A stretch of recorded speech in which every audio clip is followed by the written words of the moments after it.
打仗就油價飆升，睇住個油標真係心都離一離啊！唉，揸電車咪冇呢個顧慮咯。呢部北歐小鋼炮2024年 Benz EQS 580 SUV 賣點係新車之餘，只係賣918000，仲有成8年原廠保養，保養真係唔使煩嘅。哇！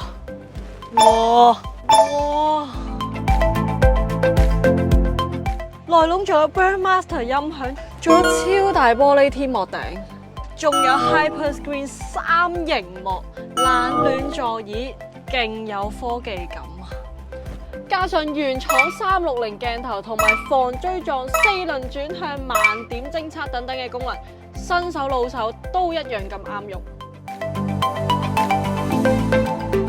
咪睇佢7座位咁大會唔夠力啊！足足有544匹，續航力更加有632 km， 返工放假再趕車北上啊，都夠晒用啊！呀，另一部就係頂級豪華嘅2023 MIFA 9 Premium。